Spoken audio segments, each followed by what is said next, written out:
You are watching the press preview, a first look at what's on the front pages as they arrive. In the next half hour, we'll see what's making the headlines with the writer and broadcaster Amy Nickell-Turner and the barrister Andrew Eborn. Welcome to both of you. So let's see what's on some of those front pages for you, first of all. The Sunday Express reports that amongst the measures to be unveiled at this week's Conservative Party conference will be a financial aid package of more than £1 billion aimed at reviving Britain's rundown high streets. The Sunday Times leads with a story on Kemi Badenoch piling the pressure on Rishi Sunak to quit the European Convention on Human Rights. The Observer has an exclusive poll of Tory voters, with 34% intending to switch their votes to other parties. The Sunday Mirror has a special report on Somalia's forgotten children, as 1.5 million of them are reported to be facing extreme hunger as the nation is gripped by its worst ever drought. The Sunday Telegraph reveals that Defence Secretary Grant Shapps is discussing the possibility of deploying British troops to Ukraine for the first time. And The Sun leads with the news that Downton Abbey star Hugh Bonneville has split from his wife of 25 years. Well, a reminder that by scanning the QR code you'll see on screen during the programme, you can check out the front pages of tomorrow's newspapers while you watch us. And we are joined tonight by Amy Nickell-Turner and Andrew Eborn. Welcome again to both of you. And you both. Let us start with the front page of the Sunday Times. And this story, in the headline, making mention of Kemi Badenoch, and she apparently has said that leaving the European Convention on Human Rights needs to be put on the table, pressure mounting on Rishi Sunak. And absolutely also saying it's not racist to discuss leaving the convention. It's one of these sort of hot things, and basically we need to turn around and say, well, OK, if we don't do that, what are we going to do in its place? And I think that's what they're talking about. They talked about within the Sunday Express, they talk about these new 5 policies they're going to have, one of which is to reduce immigration by halving the number of visas being awarded to migrant workers and foreign students and their families. And I think it's always one of these very emotive subjects, isn't it, when you're talking about quitting the ECHR, because you then got to turn around and say, well, what are we going to replace it with? Because it's not just in a vacuum. You need to look at both sides of the story. However, it's becoming increasingly popular to talk about leaving the ECHR. And in fact, I think most people don't really understand what underpins it. This was signed in by Churchill, who by Tory party standards is one of their absolute heroes, you would have thought. But on the Tory right, it's increasingly popular to discuss leaving this. But the key thing is it underpins the Good Friday Agreement. It underpins the power that we have as individuals to challenge the state. So this, to me, just seems like an absolutely extreme way of getting around what is basically to warrant deporting 200 traumatised people against their will to Rwanda. Yeah. It seems incredibly disproportionate. And I think the reason Kemi's decided to bring this up now is because, well, 'twas the night before Tory conference, yes. Is it not? And I think there is a possibility that this is going to become a leadership pitch for her.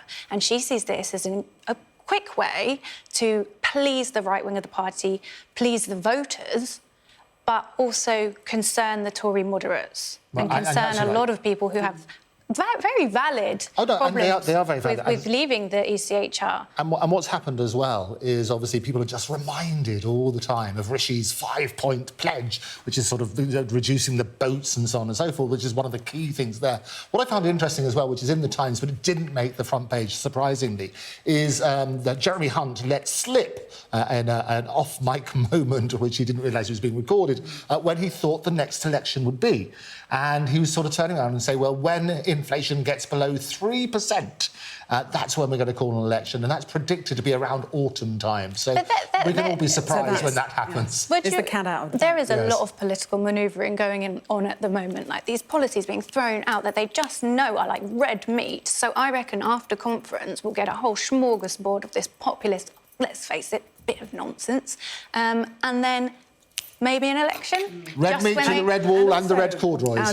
But is it realistic? Sam Coates was saying that it's more or less a beauty parade at conference for people vying for position should Rishi Sunak be ousted. Yes. Yeah, and I think the likes of Suella Braverman, who this week has gone completely against Rishi Sunak, he's already condemned what she said in Washington. She's going to be putting herself right at the front of that list this conference. We shall see. Let's move on to the Telegraph and this story about Grant Shapps and plans for British troops in Ukraine, Andrew. It's always a bit shocking when you have a headline like that, isn't it? It did make us jump, didn't it? And what you need to do is look beneath the headline, which is all about actually, he's going to send some people over to train the military on the ground, and the Navy may move into the Black Sea as well. So we need to look at those particular details rather than just the scary bits about the headline saying going to send troops to Ukraine, because that would be horrendous on a major sort of political basis. However, Ukraine currently have support. Biden sent the planes. Germany's given $2.4 billion in arms. We've sent arms, but we are in fact going to be the first to send troops, but crucially, troops to train the Ukraine personnel. But I think anything less than this, to me, is an insult to Ukrainian civilians. And, you know, James Cleverly has previously insisted that the UK will defend Ukraine until it is victorious. So I think this is just the next logical step, really. Their security is our security. This is an invasion on Western democracy. So I think the West have to come together to do everything they can. But Andrew, you think that the headline is misleading? Well, it is misleading because when you say send UK troops to Ukraine, you think they're going to be engaged in battle. Yeah. And that just takes it to a completely different level and is wrong. I think it is misleading on that basis. They are training in the same ways people have been giving weapons and so on and so forth. We're not the ones firing the weapons, and we're not the ones sending in the troops to fight. I think that's the important point. And I think sometimes it's this inflammatory language that can be quite damaging. And often what you find with papers is you get the people who write the headlines are not the ones who write the copy. So there's a disconnect. There is a disconnect. So we saw this outside and we said, what? Yeah, exactly. Until you read the actual article. Yes. Note to everybody. Note to editors, yes. Don't give us a heart attack. The Express next, I think, this story about flagging high streets that Rishi Sunak is looking to help out now. Don't you think this is hilarious? Rishi Sunak living up forgotten towns. Who forgot them, Rishi? The Conservatives are quite forgetful, aren't they, right? So why are they derelict? Could it be your 13 years of underinvestment or maybe austerity, basically starving the high street of all resources? I saw a poll today which said how good are job opportunities under the Conservatives, a YouGov poll, and 68% of people agreed that they're very bad. So I think this is too little, too Andrew, late. is he talking about correcting a problem that the Conservatives have created? Well, it is interesting. I'm never really a fan of polls because it depends on how you phrase the question and who you ask on that sort of basis. So damn lies and statistics, they always say, don't they? You're absolutely right. Work needs to be done. He talks about 55 run-down places. But who ran them down? Well, he broke them. Now he's doing fiscal peanuts to fix them. Well, it's ridiculous. The devil, as always, is going to be in the detail. So they're talking about some quite large figures, $1 billion lifelines for derelict. That large? Well, it depends on how it's spent, doesn't it? 55 run-down towns that they ran down, and now they're going to fix them with a $1 billion cash boost. Well, I think one of the biggest problems we have in society at the moment is the lack of community. And some of these things don't necessarily take a huge amount of money. It's more about a mindset. And basically, you've got a lot of people where we had the TikTok riots, if you like, inspired by around Oxford Street by TikTok and people like Mizzy and so on and so forth. Basically, people are looking for role models. And the role models they're finding at the moment are bad role models. What we need to do is basically change that mindset. But it's going to take a lot more than cash to do that. It's going to take investment in education. It's going to take investment in providing people with opportunity and aspiration, which they currently don't have. But that all takes money as well. Well, but a sense of community as well. It's also a mindset. And so it's not just cash. It's the sort of mindset we need good heroes as opposed to a sort of negative heroes. And there are people out there, I know. And so that's what we need to do, is shine a spotlight on them in the media to make that make sense. OK, let's move to another poll that you're not a fan of. This one saying that a third of Tory voters plan to switch allegiance. Amy? A third of Tory voters plan to vote differently in the next election. Now, my thoughts on this are, could it be something to do with the priorities? So at the moment, we're hearing a lot from the government about immigration, but we're not hearing much about what they would do to fix, which is the number one concern, the cost of living crisis, closely followed by health. And if you look at health, one of Rishi's pledges was to cut NHS waiting lists. 87% of people disagree that he's done that and think he's doing very badly at that. So I think that's why people want to swap their vote. They're not seeing anything materialise. None of the pledges have we even seen remotely fulfilled. So I don't think this is surprising, really. Well, but it's just, where are they going to swap their vote to? I think that's right. Because I think most people are reluctant. The real grassroots Tories, they don't really want to go to Labour. So could this mean a boost in the Liberals? Well, I think what's going to happen, this is why you have these headline sound bites and a fairly easy sort of list, which is why the Jeremy Hunt leaked audio was so interesting, is you know that inflation, when it was originally, 11.1%, wasn't it? When Rishi made that pledge to halve it, which was not a very ambitious and isn't really in his control anyway. And you work on that sort of premise. So you're going to get these headlines, reducing, big fanatic for things like artificial intelligence, for reducing waiting lists, and they talk about using technology for those sort of things. So make the headlines really dramatic and say this is a big problem, and then basically what's going to happen is going to drip feed those solutions all the way through. So, for example, using AI has made certain things incredibly efficient in terms of reducing... A lot of people hear AI and imagine job losses. And you're right, 300 million is what Goldman Sachs said, but you need to work out there are positive things as well with AI. And we are discovering seismic changes in medicine, in way that things are advances. There have been cures for all sorts of diseases. Sure, but definitely pros and cons with AI. Amy and Andrew, for the moment, thank you. We're going to take a break. Coming up, we'll look at claims that the Department for Education is keeping secret files on its critics. More on that when we come back.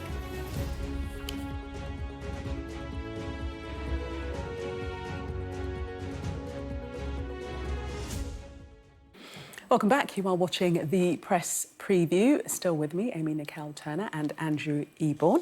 And we're going to start this section by having a look at the front page of The Observer. And this sort of cloak and dagger story, the Education Ministry keeps secret files on critics of schools policy. Shocking, isn't it? And Very this is intriguing. off the back of journalists who said the similar sort of thing, that they've been having their social media being monitored.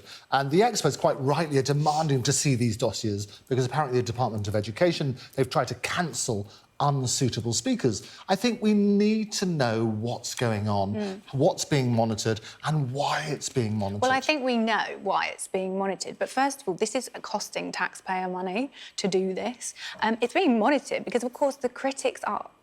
quite a lot of them at the moment. I mean, we used to say the education sector was crumbling, but now it literally is crumbling because of the rack concrete scandal. That paired with seeing ministers constantly saying, we're spending more than ever on schools, when actually, of course, yeah, there's more pupils than ever, and you're spending significantly less per pupil. There's a lot of emphasis in this also on them keeping tabs on the early years and when you should start assessing children, which is something that a lot of educational experts say isn't good for children, but policy and popularity, the politicians don't really want to go near that. So they've been silencing these critics to keep this out of the public domain. Well, the article's saying at least 9 experts have uncovered files held on them, some as long as they're 60 pages. Yeah. But to what? The question has to be, to what end? Yes. Well, and also in the fact that it's been told to them, they're obviously no longer a secret. The fact, if you tell somebody they're being watched, it means they're going to be slightly more cautious as to what they say and so on and so forth. With all of these things, and what I love about this show is we like to shine more light and less heat on the topic. You've got a massive headline again saying, keep secret files on this. It sounds very sort of Eastern European in the bad old days and so on and so forth. You need to work out why this has happened. And as I said, there was a similar story not so long ago about journalists. And basically they were having their social media monitored and so on and so forth. And these files were being kept on them. You need to work out to what end. Is it to silence them or something else? It's because they're being critical of government policy. And nobody wants to be seen, especially at this time of uncertainty, when so many people are unhappy with the education sector. They want to keep as much criticism in the bottle as they possibly So can. the question is Free this, then, speech, what happens... democracy? Yeah, exactly. Oh, of course, it's awful. It shouldn't be happening at all. Well, the question is, what do they do with that information? And the suggestion is that some of them have cancelled what they classify as unsuitable speakers. Now, if that's the case, we need to know... Yeah. I mean, there was an extraordinary report, I don't know if you saw it, which was done by the, basically for the freedom of speech within universities for the and academics. And they worked out that 200 times as much is spent on EDI as it is on free speech. And you have all sorts of obligations under the Human Rights Act and so on and so forth to make sure that you have freedom of speech touted in the right sort of way, whilst at the same time ensuring that you do cover various other things as well. Well, let's move to a similar story, which I don't know if this is a worrying trend. This is on the front page of the Telegraph, and this one regarding Labour and them wanting to also seemingly silence critics. It is strange, isn't it? They're sort of talking about Labour lawfare targets private schools critical of the VAT raid. And we need to put this into perspective, is school fees, and a lot of people will save a huge amount of their income to put their children with a possible better start in life. That it's not these big schools which cost a lot of fortune. It's not a huge amount, because 93% of students will go to a state school, so it's actually... Well, a huge amount of money, I mentioned, of course, not as a percentage. Yeah, but we are still talking so about... a lot of families will be saving that. If you put an extra 20% on top of that, the reality is, when we look behind the headline, which I hate to do, you look behind that, it's going to finish a lot of those sort of things. A lot of those schools which are just on the balance won't be able to do it. A lot of families who've got this aspirational, we'll save up our money because we want our children to go to these places, won't be able to afford it. That's the scandal of it. And I think that's the thing. So people being critical of that, we need to know why they are and look at those facts and figures. And I think it's estimated that it would affect about 40,000 children. And I know in my heart that the policy is probably right, but I can't help but think that those 40,000 children who have already had their education disrupted by COVID are going to have their education disrupted again. And it's not going to touch wealth, it's going to touch income again, because the people who are paying for those school fees term to term will be the ones that can't save up and pay ahead or just do the 20% on top. So I don't think it's getting the wealthiest, which surely is the point of any policy like this. People that can afford and it. The crux of the issue is it's not only the wealthy who send their children to private this is school. going to There are affect many people who, earners. you know, really sacrifice in order to be able to send And their it's totally children that. It's a to school. sacrifice. And if you have to put an extra 20% on, they're no longer going to be able to afford to make that sacrifice.